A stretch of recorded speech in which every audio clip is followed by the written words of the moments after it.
Because previously, we have a value, spend and trust crypto your money, you are ready to lose. And with institutional upgrades, we are really now focusing on the way how to make things safe, how we can really achieve this institutional grade safety, and at the same time do not lose our decentralization. So let's go. Can you show slides, please?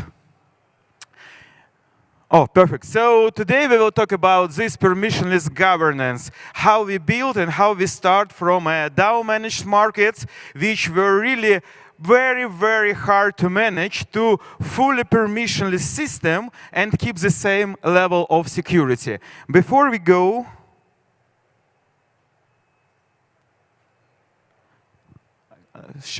wait for. Yeah, so just a brief remind what Gearbox is. We are building a lending protocol which built on totally different ways than other lending protocols.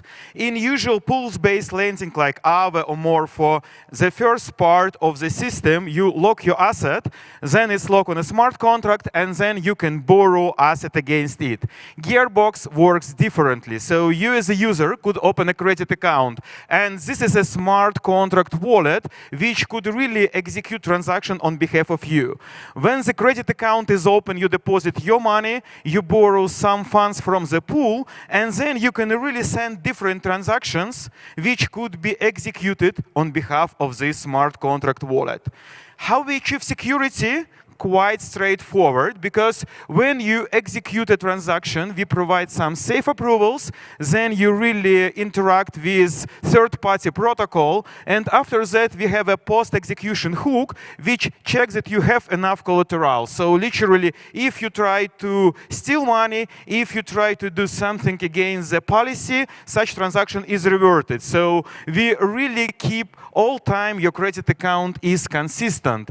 And of course, it's a pretty brief explanation, but why we are decided to go to permissionless model? Because we have pools, we have multiple collaterals, we have multiple assets in our system, and still it's a pretty hard for DAO, like in Aave, to manage risk parameters, and it was really high limitation for scale.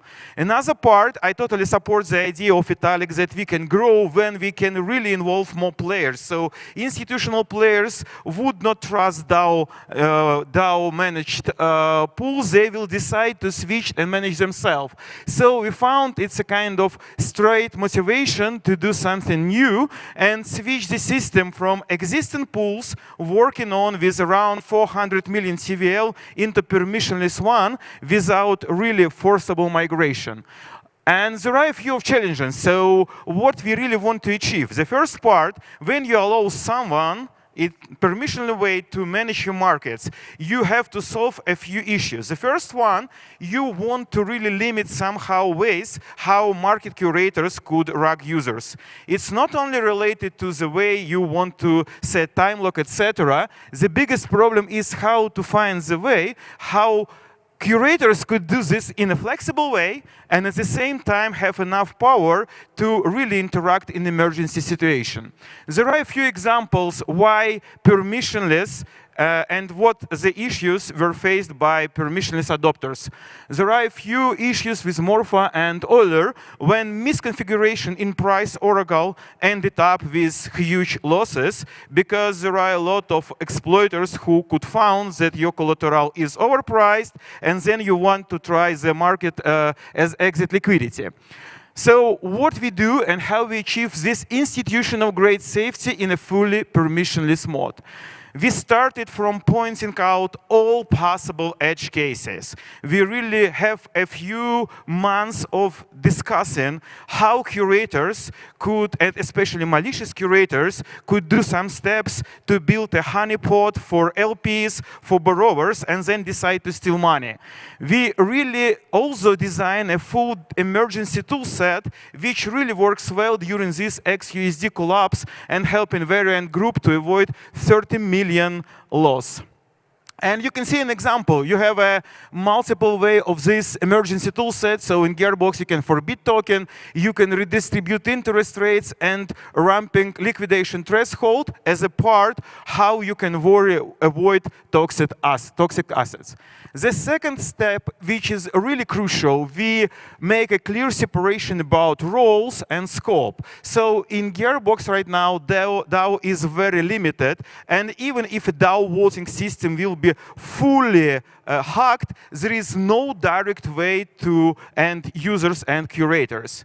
We also add additional layer, additional kind of committee, which is called instance managers or instance owners, who manage price feed whitelist to really eliminate all possible risk with price feeds configuration.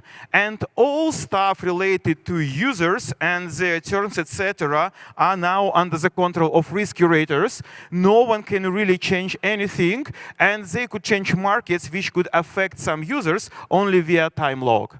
So we also decided to build a full on-chain system which could connect all EVM chains. And to achieve this, we introduced a new concept which is called cross-chain multi-sig. So literally, when DAO make votes, these votes packed into batches, and then they could really replicate it on each connected chain. This cross-chain multi-sig works as entry point, have the same address on all networks, so literally all DAO decisions could be really distributed across multiple chains and executed there. So we limit decisions, but we create a robust mechanic how they could be delivered and executed on any chain. And what is also cool that all these batches for which DAO voted is packed into batches, and we use a similar idea like in normal blockchain. So it's connected by previous hash, so there is no way how someone could change the order of batches and really hack the system.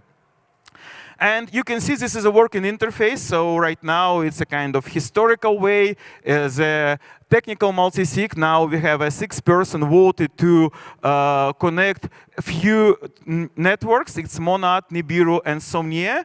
And this is signed batches which then were really redistributed across multiple chains. And we do that just to be ensured that these chains are configured properly. We just set a address of wrap token, native token, we set up address of gear token, and the treasury which collect fees. So it's a very good way how we can achieve really flexibility and still take a control of things which could break the system.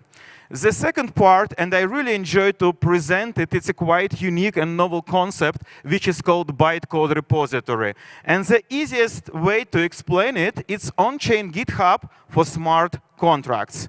So what does it mean and how it works? So we decided to eliminate fully all possible risk when developer machine could be hacked during deployment. And if you heard correctly the Lido presentation, the deployment process is the same level of significance that you really do in your normal audit stage. So what we did, we built and put all our bytecode on chain. Literally, we introduced a system that each contract has a different way how we can keep the type of the contract and version control to understand what this bytecode means and which part of the system it reproduces. So literally, you can see a small extract from our linear interest rate model. It has two constants. The first one is version and then the contract type. And it has a very good typing system implemented on the smart contract level. So we have a domain. And domain represents a programmatic interface. So literally, we assume that each domain, and if the contract really inherits this domain, should support this interface. The second part is type, and it also really helps us to understand what this contract does. So in interest rate model, you can have a linear model, fixed rate model, or any others, wherever you want. You have a version control. We have a major version which really related to breaking backward backward compatibility in many cases. We have a minor updates which also take about feature extents, etc., which could also require some different ways to produce. And for small security patches, we have a patch version. And these things is recognized on Gearbox permission smart contracts automatically. For example, if you really upload the smart contract in bytecode, which has a patch version, this version will be suggested as the latest update to risk curators automatically when they build these markets. But if you update others, it would be all-time opt-in decision by them. And then we build a life cycle to achieve a really sustainability. So it starts from development and uploading your bytecode into bytecode repository. When your contract is uploaded, you as a developer should sign it cryptographically. The same logic like implemented in Apple App Store. So you can't just upload an app, you should really sign it. And then we attract a third-party auditor. So even a core team and we as developers could not upload any smart contracts and go to production. Auditors and external auditors should check the code, add a cryptographical signature, and after that, only after that, it could go to production. So it could really help us to achieve amazing stuff. So right now, Gearbox is maybe the first landing protocols which achieved full autonomy. There is nothing should be done from developer side. Even if we stop operation tomorrow, curators could use it the same way. They could also really replicate the Gearbox protocol on any new EVM-compatible chain. The best stuff here is that we make a step further and we open this Gearbox bytecode repository for any contributor. If you want to build a plugin, if you want to add a price feed adapter to interact with other contracts, you are not limited with our team and special keys. You can also make a suggestion. You can really connect with domain, what I already told, add your own implementation for some feature. For example, you build a price feed to price correctly Pendle tokens, or Balancer LP, or wherever you want. You upload it, we have a whitelist of auditors, so you pass the audit, and it becomes available for curators. So right now, the protocol itself and whole code base lives on chain. And I know how many developers in the here? Can you raise hands up? Yeah, do you remember this painful stuff when you need to verify contracts and then go to the website and check that the real code you deploy to the system is the same you have in a GitHub? It's a very, very painful way. So we did it a lot. And if you have smart contract like 27 files, it becomes a nightmare. You can't make a mistake, but you should do this. With bytecode repository, everything is computed and checked automatically because one developer uploaded it to the bytecode repository and then external auditors did the same. They also compile on their machine, then compare bytecode once, and then it stores on-chain, so no one can change it. And you can see how it looks. So literally, it's a list of our contracts, version sizes, and who audited them. So you can find all information about each contract in the system. You can change the source code, which is also stored there. You can find all deployed contracts. So if some kind of questions you have related to functionality, you can open it on any network and immediately find what's going on. And the second and the third part of this permissionless stack, what I'm also proud of, it's a price Oracle manager. If you really work somehow with price feeds, you know it's all-time nightmare because price feeds could be manipulated. A lot of security audits told about that. Hey guys, take your attention. This price feed could be manipulated. But it's not only related to the incorrect contract or misconfiguration. The biggest problem that all time these prices are aggregated value. And as you know, there are a few hacks when price got pumped and then it ends up with collateral recomputation with higher price, and the attacker was able to steal the money. In Gearbox, we use a safe prices, so we use a pretty straightforward formula. It's just we pick the minimum between two alternative price feeds when we compute collateral. But to trigger liquidation, we use only main feed. And altogether, it breaks a great shield for LPs. At the same time, it also creates a good way which really protects from manipulation. We built, like in our team, all possible case how things could go wrong. And especially for tokens with low liquidity, it's a very useful case because all time people try to manipulate the value. And the best way and use case of such a system, you can combine a really fundamental oracles and market oracles, because fundamental oracles itself could really deliver some values pretty slow, because the smart contracts could be get hacked and market reacts faster. So if you know right now with XUSD collapse, luckily Gearbox were able to avoid it, the price feed still delivers the price of asset is $1.2 when, for example, a real market price is 16 cents. When you pick the minimum, you really protect your LPs and borrowers of such price manipulation or lack of updates. And you can also find a real example which happened on Euler when it was a $500,000 loss, when Chainlink Oracle get a spike and exploiter immediately used it. So even Chainlink, a very strong brand, a very good, maybe one of the best oracles in industry, could be manipulated somehow. When you pick two alternative opinions and pick the minimum value, it really solves the problem.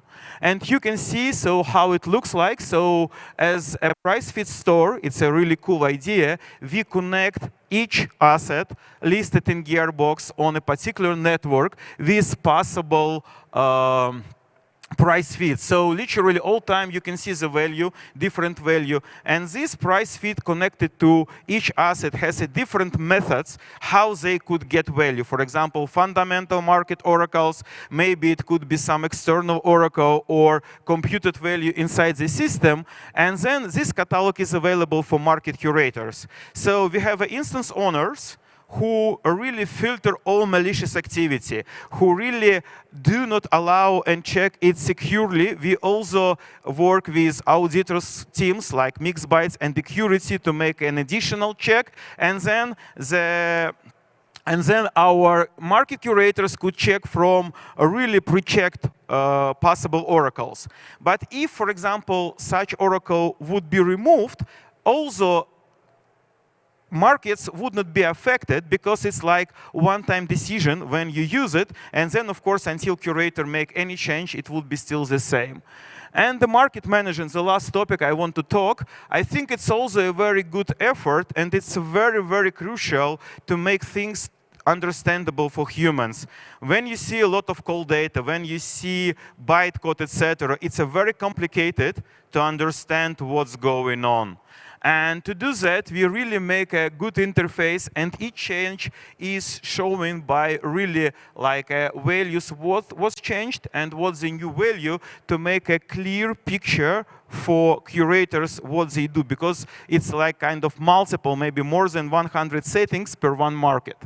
The second part, we built a simulation and test net. So before going to production, we have multiple checks. We really launch a node, and this node really replicate all things in this batch. And then we run tests, not only tests related to unit test or integrational test. The most significant, we want to understand is there is enough liquidity maybe to pass all liquidations in this pool.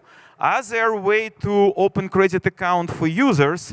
And a lot of them. So literally you can see there is a lot of detailed reports what was done and what was wrong. So our goal is to make a clear vision for curator that everything will go smooth and there is no one user account would be affected. If curator is malicious and such kind of data and reports go publicly because we are good friends for transparency, we vote for transparency, of course, people has enough time to really close their position or check what they do. And the last but not least, it's a very good way how we really do not trust anything. This interface I showed you, it's a system which has a front end and back end. And in my assumption, each backend could be really compromised. We should not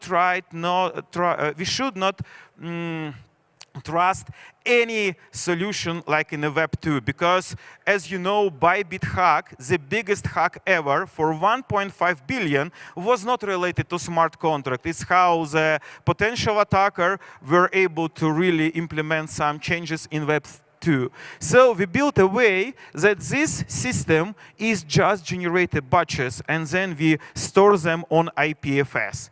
IPFS really gets your immutability, and then we use another system which is called permissionless safe, and it's a just static front end. There is zero dependency with backend. It's all time have a version on IPFS also to achieve this way.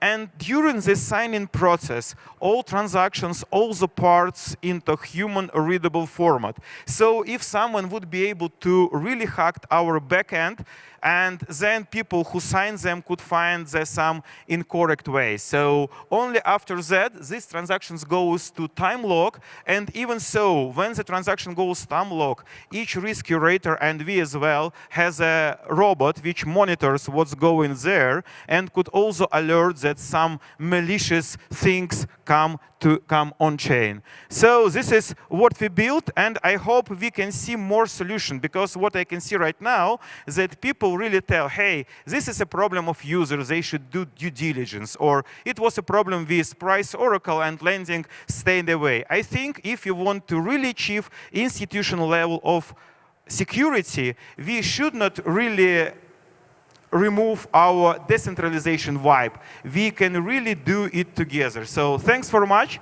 Thanks for your attention. Really great to talk on DSS.